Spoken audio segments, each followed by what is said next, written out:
Welcome to another episode of Follow the Brand TV. I'm Grant McGaugh, CEO of 5-Star BDM, a 5-star personal brand and business development company.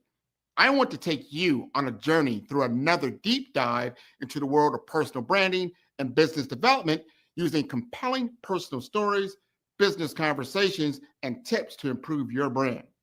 By listening to the Follow the Brand TV series, you will differentiate yourself from the competition and build trust with prospective clients and employers. You never get a second chance to make a first impression. Make it one that will set you apart, build confidence, and reflect who you are. Building your 5-star personal brand is a great way to improve your skills and knowledge. If you have any questions for me or any of my guests, please email me at grant.mcgaugh@5starbdm.com. Now, let's begin with our next episode on the Follow the Brand TV.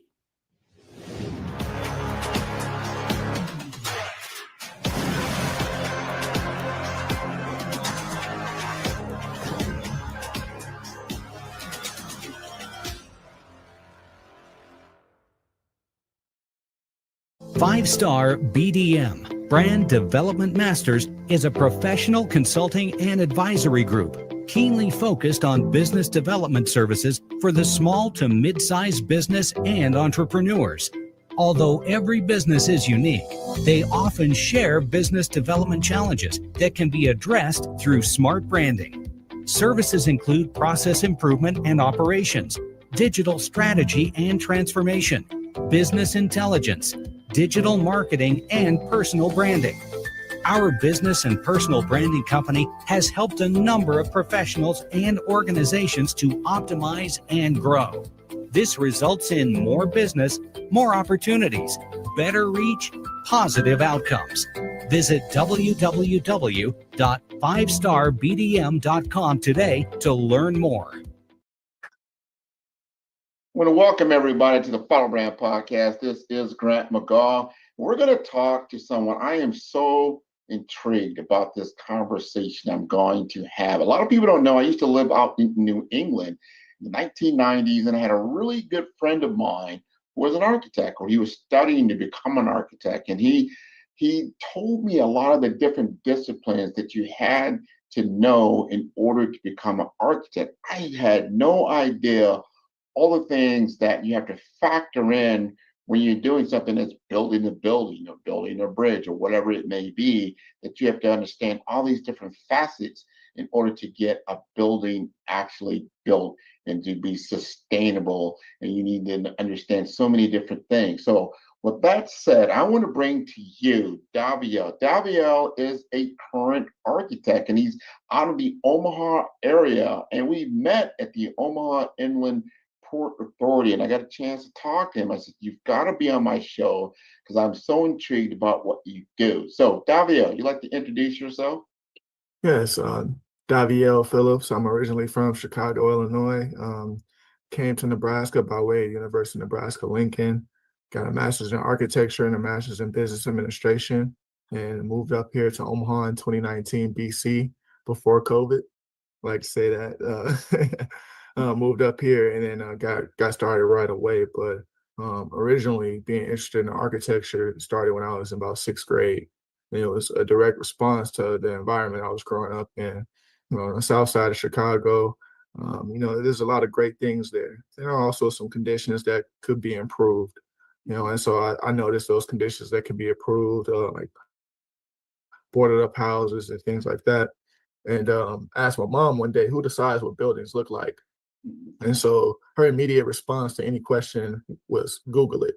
Because I have 2 little sisters, and we were always asking her questions, always consistently asking her questions. And so she told me to Google it. I got home that day, I Googled it, put that into my search browser, and then I saw these beautiful buildings around the world. Things that I was truly inspired by. I was like, man, I love that building. I wish I could plot that building right here in my neighborhood. So that set me on my journey and path towards architecture, becoming an architect. Man, I love that. I love how your mom said, find out for yourself because Mhm. that means you have to lean into them, and then you get the answers that you're looking for. Now, you went to the University of Nebraska. I'm a big giant Cornhusker fan, so I love the fact you're able to come from Chicago and come all the way to Nebraska and learn a lot about culture. But in earning for you, earning both a Master of Architecture and an MBA is absolutely no small feat. It takes years of discipline, vision, and sacrifice in order to do that. And if you would be so kind, just walk us through what drove you to pursue those dual paths and how that experience shaped your identity as a young architect. Mhm. And so, thinking back, that response to the conditions of my neighborhood and the environment I was growing up in, I often like I tell the story in a creative way to not make things sound as bad as they were, and it's in a sense because sometimes getting into those details can cause, either memories to come up for people or cause them to feel uncomfortable, but really I stuck with architecture because I knew what I could do with it. I was like, I want to give back to my community. I want to change the way my community looks. These poor conditions that I grew up in, who's doing something about it? I didn't necessarily see anybody doing anything about it. And I got tired of waiting on people. So I decided I was going to be the person to do something about it. That was the first thing. And then throughout this journey of pursuing architecture, I did other things. I had other jobs. Like at one point in undergrad, I had 3 jobs, and I was working at Target, I was working in the dining halls, and I was working at information technology at the College of Business. And then once I got that position at the College of Business, that continued on for like the next 3 to 5 years while I was in school, all through undergrad and then all through grad school once I started there. But that position at the College of Business in the IT department, starting out as a technician, I really didn't know anything about IT. I used that principle that my mom taught me, Google it. Yeah. I was Googling stuff, I was figuring out the answer just by doing research, for the IT issues that will come up. But over time, I started to develop specialties and things. And when professors and staff had issues with their IT equipment, I would go to assist them. And especially with the professors, if a projector wasn't working in the class or something, after I fixed the issue, I would sit in the class just to make sure things were working. But when I would do that, I would get really intrigued by what they were teaching, and yeah, I drew a fascination for business. And then when people would come in, staff would come in, and people would come to the IT department and talk to us about whatever they had going on, whatever problem they were solving at the time through business, I was just fascinated. And then I understood after a while, architecture is a business. So I want to understand the business side of architecture is the epiphany I came to. And that's why I ended up mixing them both together. And then over time, like reading books like The Miseducation of the Negro, that really helped me because in a sense, it was what I was trying to do, put into a book, put into words, because I wanted to be the person to go back, take my education, go back into the community and help uplift the people in the environment, totally the quality of life, uplift the quality of life. I think that's so important. And to your point, like when you come outside every day, especially up in the South Side of Chicago, and you see where you're at, and then you see architecture across the world. Wow, how can I make a significant change? And I love that you saw that and that you took on the initiative to, I want to pursue this. And what I can see already, you must be very, very intelligent because architecture is often called a marathon of professions because of the intensity of the training and certification process. I want to still understand even more because you had to go deep in order to get those kinds of degrees. I want to know what motivated you through the grind and how does that same discipline translate into the work you're doing now in Omaha, Nebraska? Mhm. Yeah, really, I think what kept me going through the grind was understanding what I can do with what I was trying to do. what I can do with architecture and business and putting the two together and creating comprehensive, cohesive developments that respond to our environment. You know, but really that sense of what I can do with architecture came from knowing what my purpose is. And in a sense, I kind of defined it for myself, but I also feel like it was given to me, and it's to give back with the skills, talents, and resources I've been blessed with. And I feel that those skills, talents, and resources are architecture, design, business, entrepreneurship, those kinds of things. And then also, my values are deeply rooted in quotes. And so, a quote that I learned fairly recently is, "Always try to be nice, but never fail to be kind." And so I try to practice that as well, because niceness could be a facade. Since we're talking about buildings, a facade is just the Yeah. front of a building. You Yeah. know, but then the layers behind that niceness is what makes a person kind. And truly responding in a kind way. And I think that buildings can respond to our environments in a kind way. We can respond to each other in a kind way. And so just having that purpose, that sense of what I need to do, what I want to do, having a mission and a vision for my life, and then just people and mentorship and values along the way help me stay on the path. Love that. I like how you put that metaphor, that analogy together about the facade. And I want you to think about this because now you've been in Omaha, Nebraska for 4 or 5 years. Think about like when you're working with the Omaha Inland Port Authority and there's a certain region now that you're looking to impact. When you drive down, like let's say from 30th Street and let's say it's Ames Avenue, going down to 16th Street, or you're going from 24th and Ames all the way down, past 24th and before, you see the facades of the buildings, you see the architecture there, you see some historical things there. I think I just learned that a lot of those buildings came up in the manufacturing aid or were around some of them were agricultural building, there were mills, there was something like that. Some of that is from the past, yet they still maintain some of the facades. Some of those buildings are now empty now, some of them are occupied. What feeling do you get when you're flowing through there from an architectural lens? I see opportunity, but then also there's because I took sociology classes where I was in school too to diversify like my perspective a bit, and heard of the broken window theory. And in a Mhm. sense, the broken window theory is that if something is broken or something is dilapidated or in a poor condition, and people will continue to treat it that way. Right? If your windows are broken out of a window, out of a building, then someone's going to break another window in that building. That's kind of the thing. And so it has a ripple effect. The things will continue to get worse with this building because it's already in a bad spot. And then that happens with other buildings on that same block, because it's a ripple effect that this building is being treated poorly.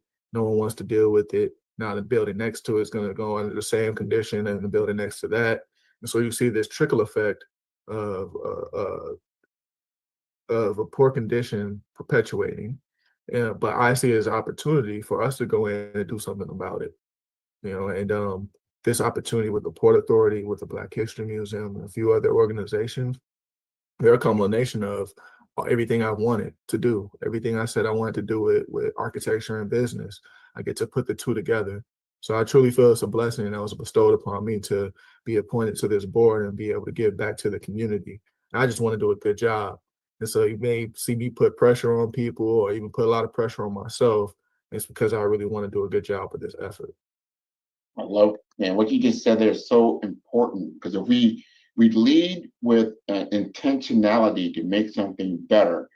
And when I think architecture, I think of art, I think science, I think of social responsibility.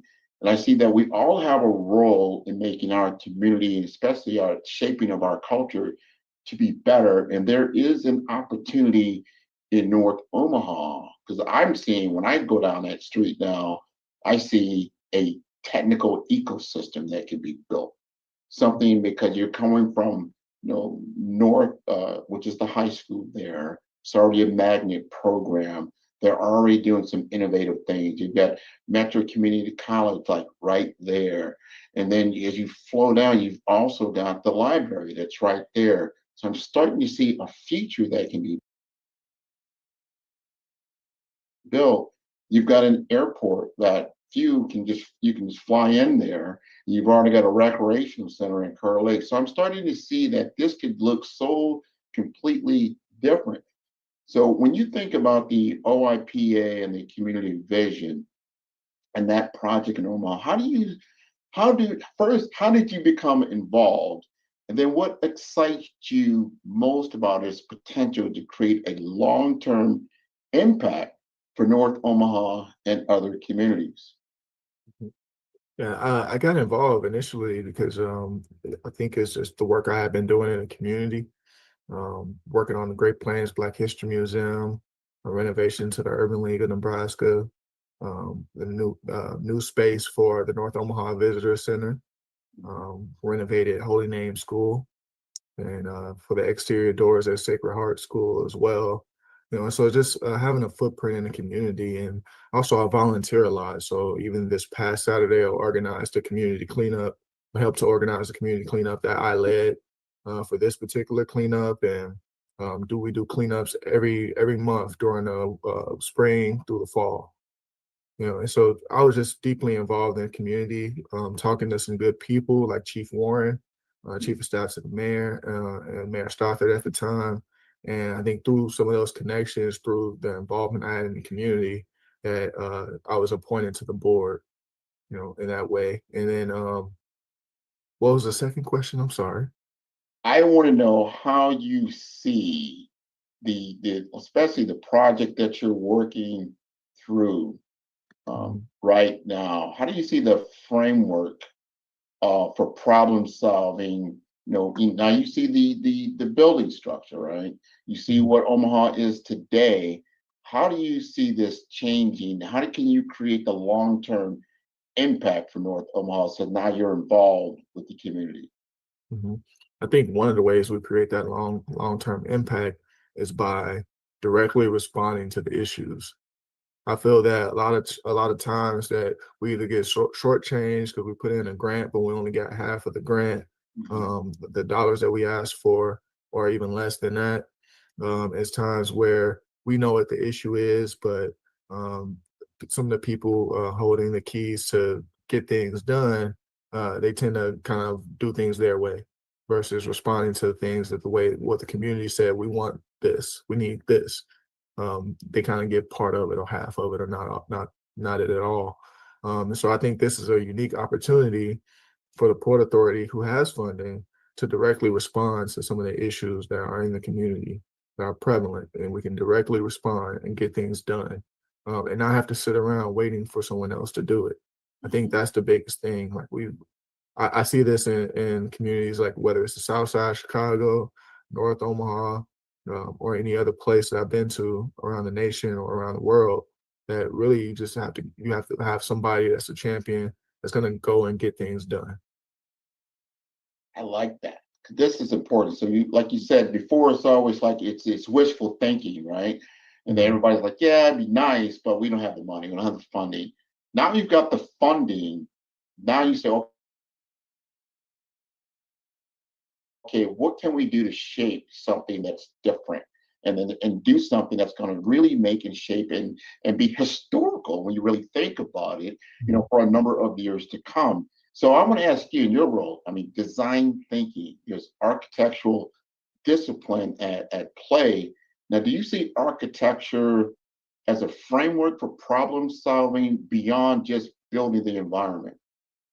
Oh yeah, most definitely. I often tell, especially the youth that I speak with about architecture, that everybody is an architect in a sense. If you ever had an idea that you saw through to fruition, that something that just lived in your head and then now it's a physical thing, I think you architect that dream. Like you turn that word from a noun to a verb. So I see like the awards that you have behind you and some of your credentials. That credential that you have, like going to college, for example. You said I'm gonna do this. Mhm. Then you actually went and got that receipt, that piece of paper. You got that degree.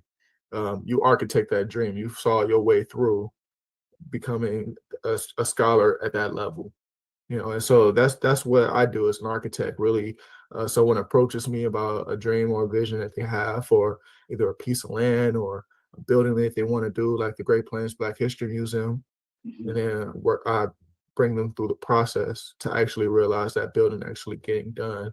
And so one of the first projects I got to work on from literally beginning to end was over at Micah House over in Council Bluffs, because they also built an early education center right next door to the shelter that they have. And so I was on that project from beginning to end. So I was able to see that vision for early education center for the youth from 0 to 5 years old, that they wanted to have a space for them. And now I got to see the youth running through that building and, Yeah. and enjoying the spaces that I helped to create. So architecting that vision, we all can do that. And I think design thinking is a big piece of it, because it's about being solution oriented, understanding the issue, like especially when you get down to the root cause of the issue. Now you can really do something about it. And you could be creative in what you do to solve that issue. So. That is so important, especially today. And you've got some information technology background as well. In the age of information technology and now artificial intelligence, so important for our youth and for everyone to understand critical thinking principles. You've got to now problem solve. No one when we were in school, like, oh, now we're going to do problem solving, right? No one liked to do that because, it's just, you have to utilize your brain. You're not just operating out of memory. A lot of times you're taking testing, they're just saying, hey, did you learn this? Let's see what you remember, right? Well, critical thinking is a lot deeper than that, right? There's no right or wrong answer, especially when I took physics and things like that. They want to understand the process, your thought process of how you got to the answer. That is what is critically important to understand. I know from an architectural standpoint, this is where you take off in what you do and how you're being able to do that. My question for you is, I want you to speak to our youth right now, those that are potentially, let's say they're in middle school, high school, they're in their undergrad program.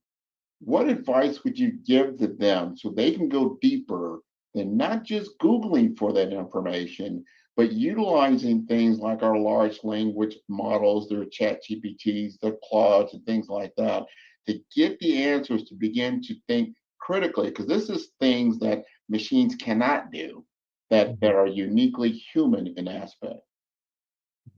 Yeah, one of the biggest questions, because I'm a very curious person, right, and very meticulous in some ways, and so I was thinking to myself, what's one question that I can ask, no matter what you say, literally, no matter whatever answer you give me, what's a question that I can ask, and that question is why, you know, ask why, there is a poster of Muhammad Ali right here on my wall. If someone sees that, they can say why. And I'll say, well, my favorite quote is on that poster as well. And so then you can say, well, why is that your favorite quote? And you can go deeper and deeper. So that's one of the things that I would ask, or I would tell to the youth, is be curious, ask questions, especially ask why. And when you do that, excuse me, when you do that, then you're able to discern, like, you're able to create that critical question that you're looking to put into Chat GPT as a prompt and things, because you're able to say, this is why I'm asking this question. This is what I'm hoping to learn from asking this question. And so then you start to kind of get a little bit deeper into a little bit past the surface level of things, so you can create a deeper understanding of things. Also be bold, because asking a question could be hard sometimes. Yeah. I was one of the kids that would raise my hand and ask a question, and I didn't care whoever felt any way about it. I know class is about to end in 60 seconds. I'll still raise my hand and keep us there for another 2 minutes, just because I was curious and I was bold enough to raise my hand and ask that question. And even if I didn't ask the question during class, I'll go up to the teacher and ask, because I wanted to get maybe probably a deeper answer than they would have gave me in front of the whole class too. And so I think just understanding that, asking questions and being bold, but then also values. And one of my values is faith, consistency, and hard work. And I think with those three things, you can achieve anything. You have faith that you can do it and faith that it can be done. You have to have consistency, which means you have to practice. You got to be consistent. You got to keep showing up. Can't just do it once and think you're going to be a rock star at it. You got to practice. And then hard work is that you have to work hard. Nothing's going to be easy. If it was easy, then most people would be doing it. So if you got to work hard to separate yourself from the others and to actually show yourself that, hey man, I do care about this. That's where hard work comes in. So faith, consistency, 100%. and hard work. You have a framework. And I encourage everyone listening to this particular podcast. What you just said, Daviel, is having a framework, your own personal mission, statement. This is my why, as you just unpack, right? This is why I do what I do. This is why I was able to achieve the results that I have today, because I put in the work, but I adhered to my own framework, my own discipline. I work with the BRAVE framework, right? That's my acronym, because I think no matter what you do, and I'm almost certain you did the same thing, you had to be brave in order to become an architect. Because if you look at that mountain, from a distance, from the bottom, like, you're gonna have to learn this, you're gonna have to learn this, you're gonna have to learn mathematics and geography and weather and all these different things. You're like, wow, but then you look at that like, this is a challenge that I want to take on. This is exactly what I want to do. So you had to be brave. Brave stands for me, it's bold. You've got to be bold, right? You got to be resilient, right? You got to be authentic. You've got to have a vision and you got to execute. That's brave for me. That's the framework that I wake up every day and doing what I need to do in order to get done. But you develop that framework for yourself. You've developed your framework for yourself. When you look at Muhammad Ali behind you, man, if you really go through his story, it's really an incredible story, because he had already achieved the fact of becoming a world champion, but then it was taken away from him. And he had to go through years of hardship and putting in the hard work to finally get to the point of getting to that championship again. And he took on the United States government in order to do that. That is huge. So when I look at you and I want to talk to you about legacy and leadership and membership, and you've taken on a lot of these leadership roles that you talked about, especially like at the Urban League of Nebraska Young Professionals and Alpha Phi Alpha and some others. How have these, or I say those experiences in community and professional leadership prepared you for coalition building work like the OIPA? So I want people to understand, especially our young youth, that this is a community effort. And the more that we are engaged and involved, it won't be like someone built this for us. We built this for ourselves. Mhm. Yeah, and it's really like those organizations like the Urban League and the NAACP. It started out learning about history, learning about our history and why those organizations were started. And then learning about the work that those organizations did and still do to this day. I just grew deeply passionate for them and this deep responsibility to protect those institutions as well. And the best way for me to protect them is to be a part of them. That was at least my mindset. Wanted to be a part of these organizations, and wanting to be a part of this history led me to, different literature. So like The Souls of Black Folk, Mhm. Miseducation of the Negro, Mhm. Autobiography of Malcolm X. These kinds of books and this literature is teaching me and gave me this deep passion for the Black community, Mhm. because I know what we're capable of. Like even my favorite basketball player, Derrick Rose, because he's from South Side Chicago like me, and I was able to see him go and become MVP.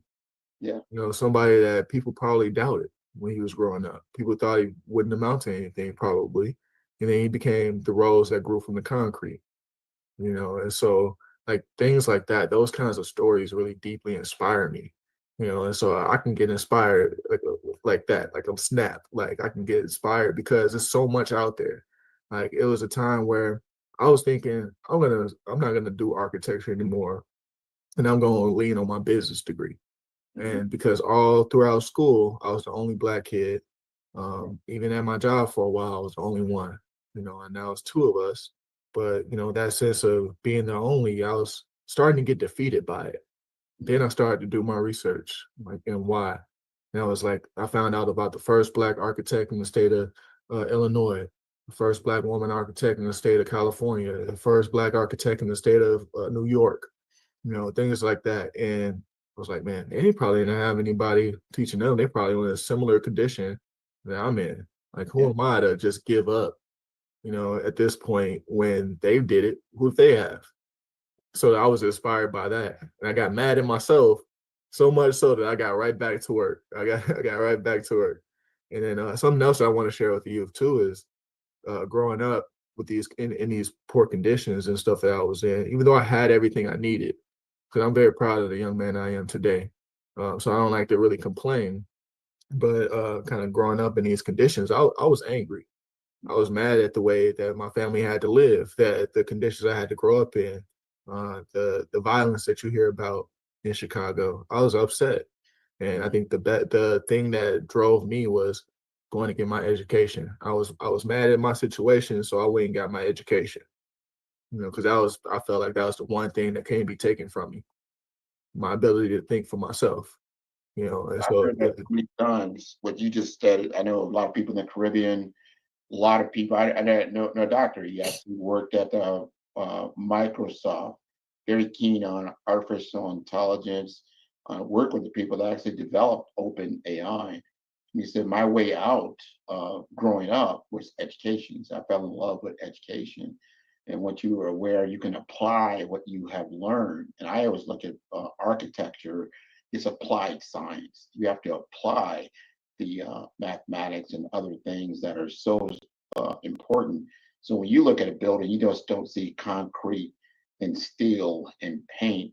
You see a representation of a lot of thought, emotion, and impact, and I like that. And the fact that you even cited, Malcolm X, that and maybe you knew this, maybe you didn't, but then he was born, in Omaha, Nebraska. And now as you come into your own in Omaha, Nebraska, we can host the first black mayor of Omaha, Nebraska, who I went to high school with. nice. His father, true story, his father is a contractor, and he actually put the roof on my on our family home, like Mm, back in the late '70s, early '80s. And so him and his brother used to come by our house because my brother ran track, and they all ran track together. I would have not known at that point. I go, yeah, one day you're going to be mayor of Omaha, Nebraska. And we said, no, we're just kids that but we had an ethic. I mean, he ran very hard and did a lot of great things. And at the time, at Omaha Northwest is where we went to high school with. We were just getting a name for ourselves. Northwest wasn't the central at the time, or used to be a school called Tech at the time, or even Omaha North at the time.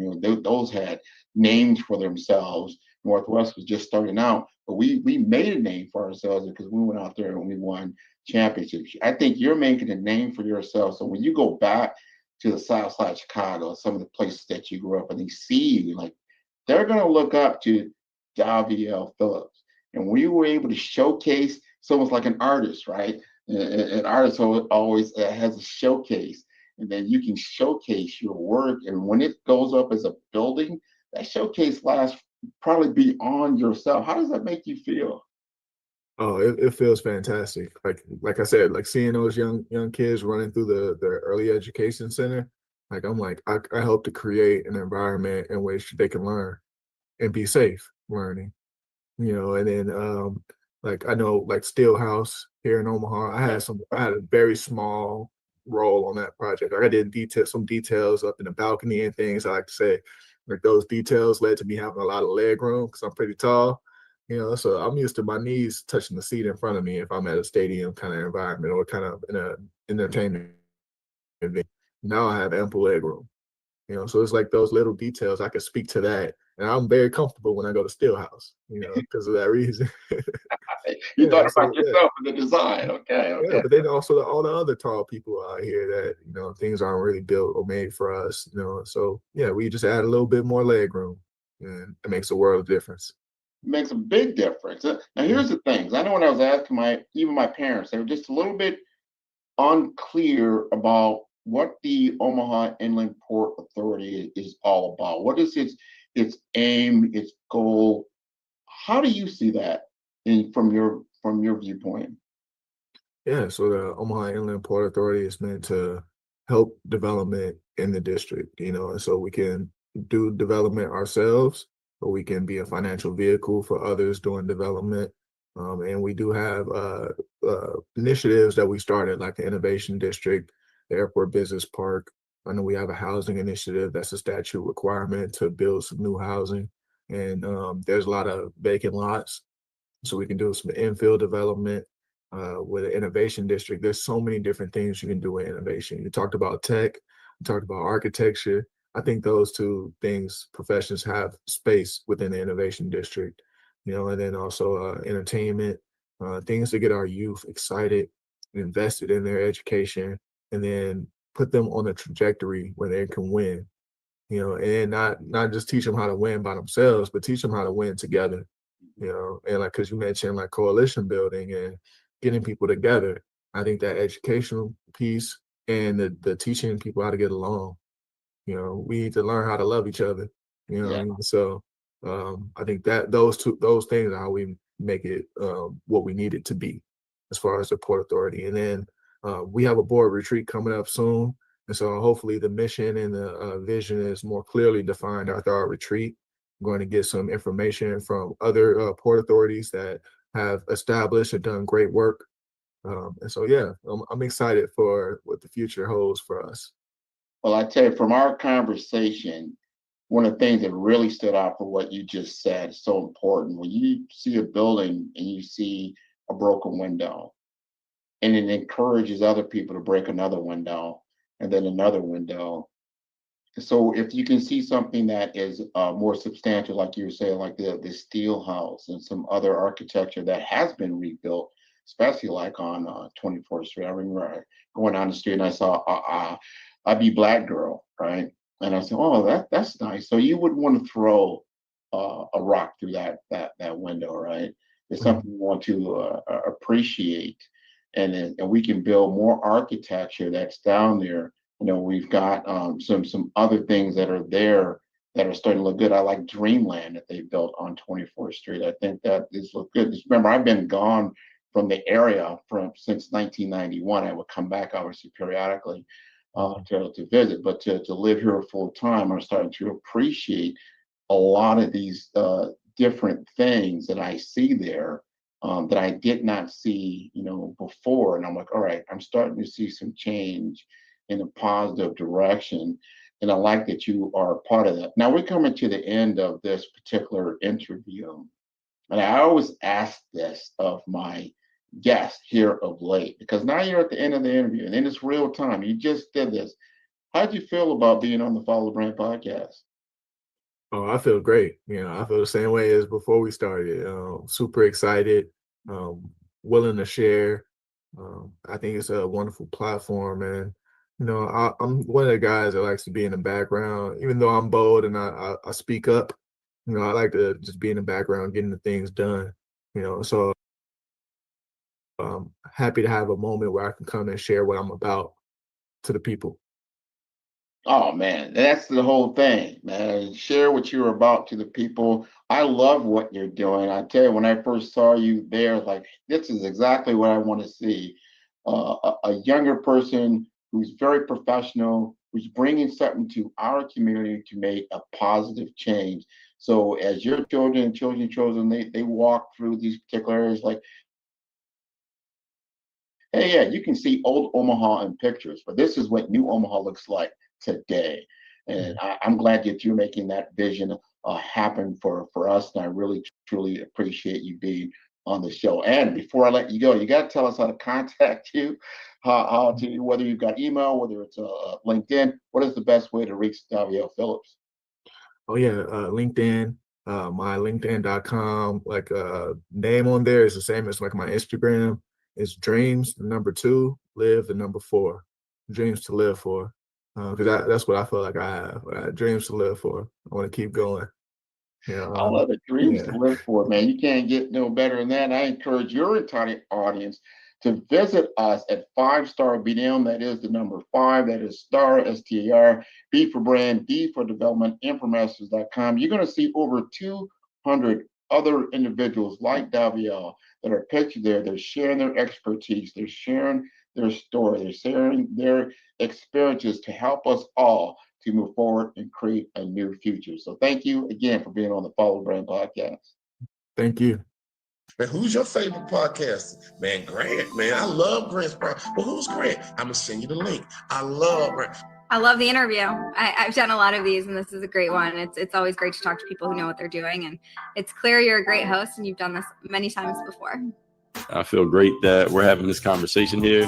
Met a new person in business who I previously didn't know. It was an amazing podcast. Grant is an amazing interviewer. I learned a lot. Really enjoyed this. Great questions, great talk track. Super appreciate you having me on. It's been a very fun episode to talk about a lot of things that I don't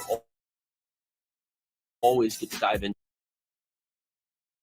So this has been a fantastic conversation. I wouldn't be where I am here today. Of course, not on this stage, however, not in my current business projection and my current business model without working with you.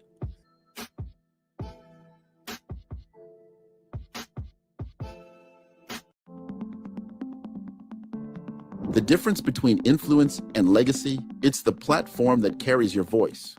You're not visible because you lack talent. You're visible because your brand doesn't speak.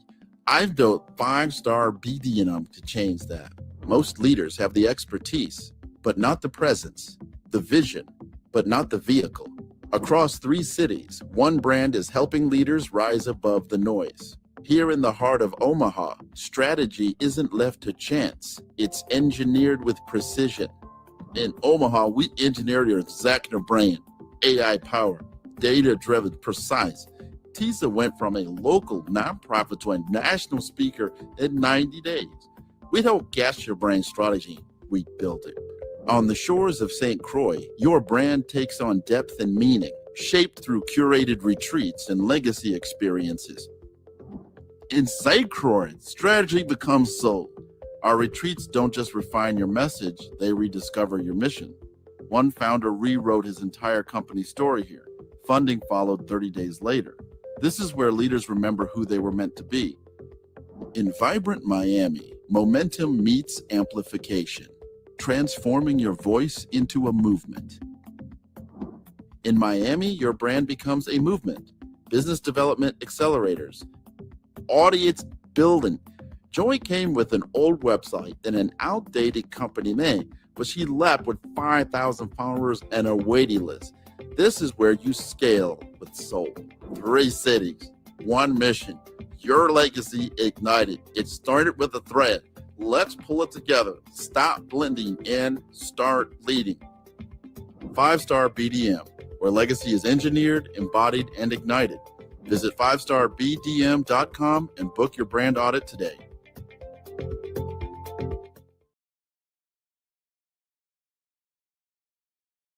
What if leadership wasn't about titles, but trials?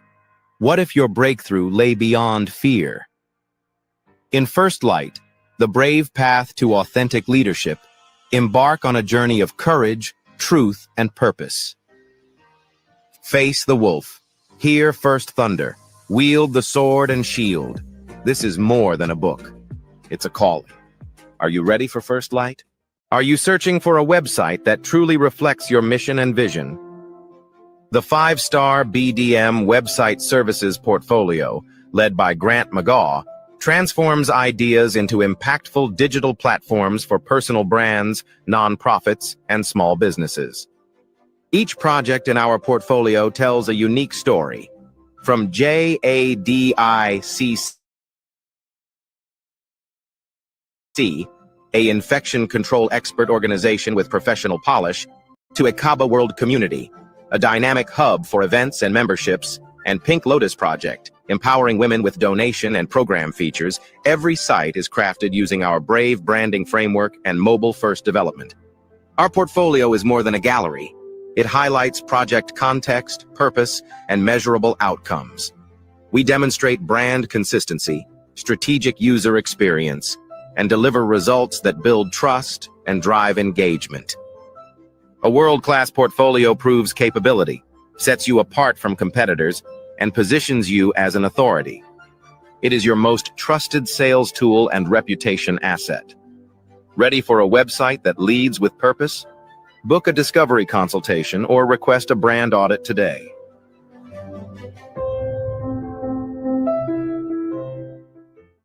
In today's world, where every voice competes for attention, true influence stands out. One visionary has redefined the landscape of brand building. His name is Grant McGaw, and his innovative approach is setting new standards in the industry. Recognized among the top 30 global gurus in branding for 2025, Grant McGaw is a name synonymous with transformative brand leadership. His work is not just about creating brands, it's about crafting legacies. Through his visionary strategies, he is helping leaders across the globe redefine their impact and influence. At the heart of Grant's success is the revolutionary BRAVE framework. BRAVE stands for branding, resilience, authenticity, vision, and excellence. Each element is meticulously crafted to guide leaders in building brands that are not only successful, but also meaningful. Branding sets the foundation, resilience ensures longevity, authenticity builds trust, vision drives innovation, and excellence guarantees quality. This framework is where data meets storytelling and strategy meets authenticity. From healthcare to technology, Grant's methodology is reshaping how industries approach branding. His strategies are not confined to a single sector. They are universal, adaptable, and effective. By integrating the BRAVE framework, organizations are experiencing a transformation in how they connect with their audiences, ensuring their message resonates and endures. Grant McGaw's influence extends beyond frameworks. Through his best-selling books and the acclaimed Follow the Brand podcast, he shares insights and strategies that empower leaders to elevate their brand presence. These resources are a testament to his commitment to shaping the future of branding. Grant McGaw is not just influencing the present, he is shaping the future of brand influence.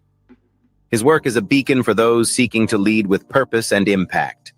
By embracing his methodologies, leaders are equipped to navigate the complexities of modern branding with confidence and clarity. Discover the BRAVE approach to brand leadership and unlock the potential of your brand. At 5-Star BDM, where vision meets results, Grant McGaw invites you to embark on a journey of transformation. Experience the power of strategic branding and redefine your impact in the world.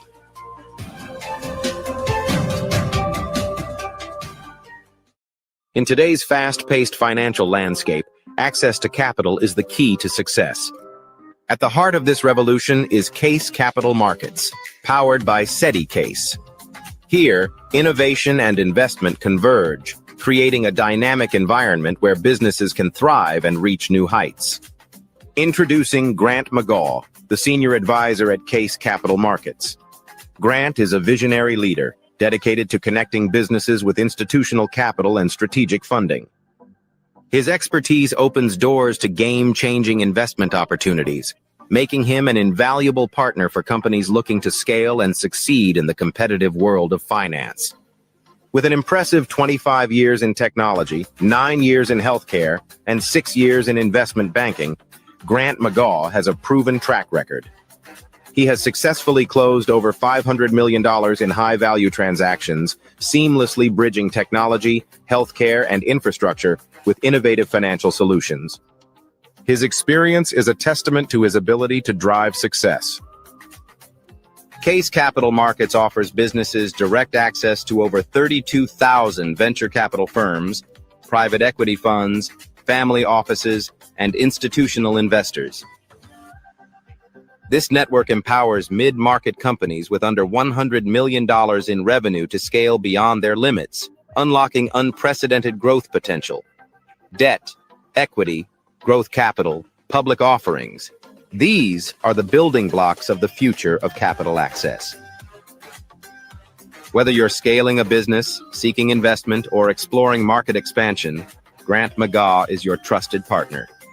Together, you can unlock capital and create long-term financial success.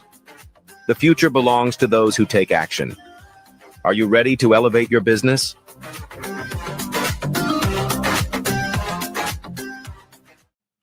The 5-star BDM LinkedIn social selling course can help you stand out and attract the right connections and opportunities.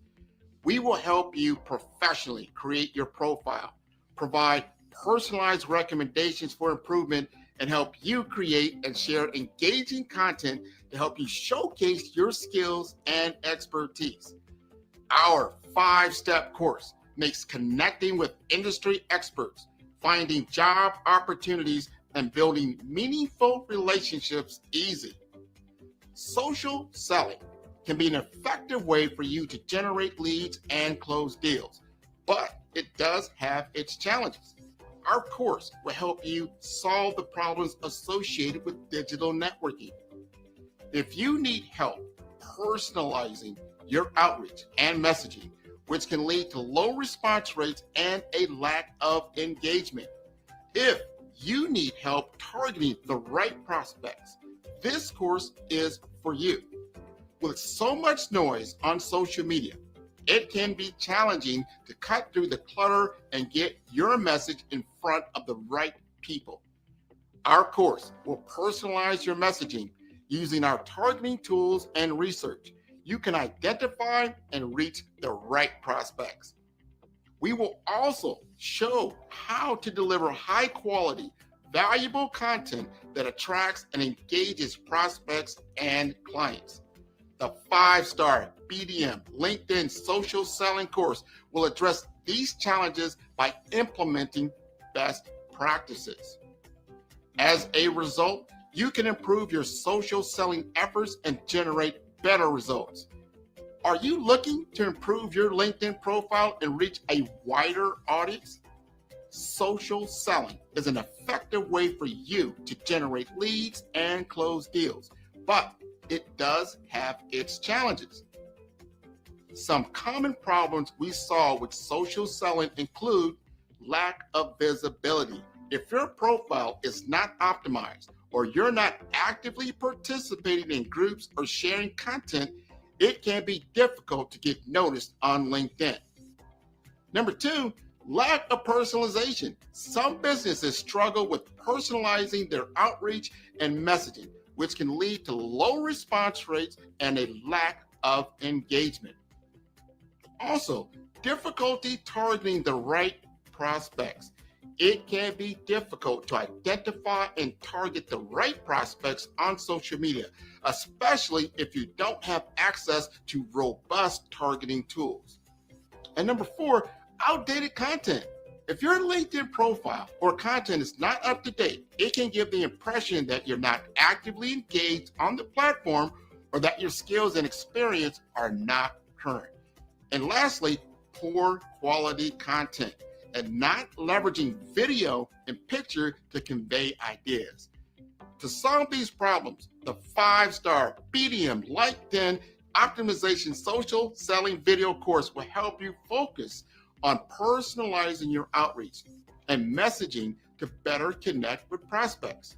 In module number 1, the foundation, we will help you create high quality, valuable profile that will attract and engage. In module 2, the story, optimizing your LinkedIn profile to make sure it is complete, accurate, and visually appealing. In module number 3, the experience, using your targeting tools and research to identify and reach out to the right prospects. In module number 4, engagement, establishing a consistent follow-up process to nurture leads and build relationships over time. And lastly, in number 5, execution, Understand the metrics to help you measure your brand effectiveness. By addressing these challenges and implementing best practices, you will improve your social selling with the 5-star BDM LinkedIn Optimization Social Selling course. Listen to what others have said about 5-star BDM. Grant, I'll tell you why I'm here, right? I'm here because I love your brand. When we started chatting on LinkedIn, we connected. I checked you out and I go, man, this guy knows what he's talking about. You were definitely instrumental in helping to shape that knowledge of who I am. Because at first I thought, well, I am an actress. I am a writer. I am a producer. I am a speaker. And so I said, well, I must be a creative communicator. I know that there is a narrative thread here, but you nailed it when you said you are a storyteller. So you brought it all together in this cohesive title. Sign up today to improve your social selling opportunities. For decades, artificial intelligence was a silent force, known only to scholars, engineers, and the world's most powerful minds. Flickering images of clunky computers and early robots remind us of AI's humble beginnings. But in 2022, everything changed. The world met ChatGPT, a groundbreaking leap in AI technology that captured global attention and imagination. Social media exploded with headlines proclaiming, AI is taking over, and the future is now. AI was no longer just a concept, it was a reality. But the evolution didn't stop there. Enter Agentic AI, an intelligence that doesn't just answer questions but takes action. This new wave of AI is reshaping our world in ways we never imagined. Agentic AI represents a monumental shift. It is intelligence that reasons, makes decisions, and propels us forward without waiting for permission. Imagine AI that monitors a patient's vitals in a hospital room, generates real-time financial insights in a corporate boardroom, and seamlessly transitions customer service chats to human representatives. This is not the future. It is happening now. Mandeep Maini, speaking with unwavering conviction, emphasizes, this isn't the future. It's happening now. AI that makes decisions, AI that reasons, AI that moves us forward without waiting for permission. Her words echo the transformative power of agentic AI, urging us to recognize the profound changes unfolding before our eyes. Grant McGaw adds, this changes everything. Business, healthcare, our daily lives. Are we even ready for this? The impact of agentic AI is vast and far-reaching. From AI-generated stock market predictions to AI-assisted MRI scans, the technology is revolutionizing industries and challenging our understanding of control and autonomy. As we stand on the brink of this technological revolution, we must ask ourselves, will we control AI or will it control us? In a futuristic lab, a robotic eye processes trillions of data points. Join Grant McGaw and Mandeep Maini in this electrifying episode of the Follow the Brand podcast, where the past, present, and future of AI collide. The revolution is here. Are you listening? That's a really important question and consideration when it comes to adoption. How will we go about it? A very important aspect of AI implementation, and that's where I focus my work on, is AI adoption in healthcare specifically, is preparing the workforce.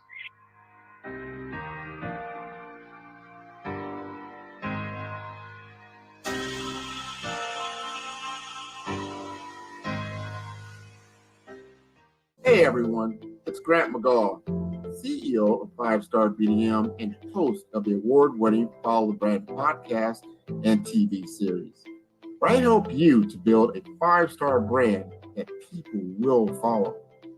My genius is personal brand development through intelligent communication and helping you achieve your business and career goals. I am a requested speaker on digital technology and brand development issues. I want to work with you to increase the value of your current opportunities while attracting new ones. Every one of you is unique, and we all share challenges that can be addressed through smart branding.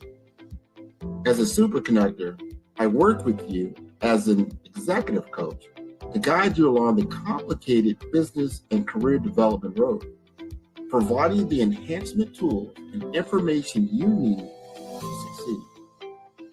Together, I will help you succeed in today's challenging business climate. I will evaluate and measure your progress. Best of all, I am right alongside you every step of the way. Build the brand called you. Genius is coming. Tune in for our next show or click on our website at www.firestarbdm/followthebrandtv. Thank you.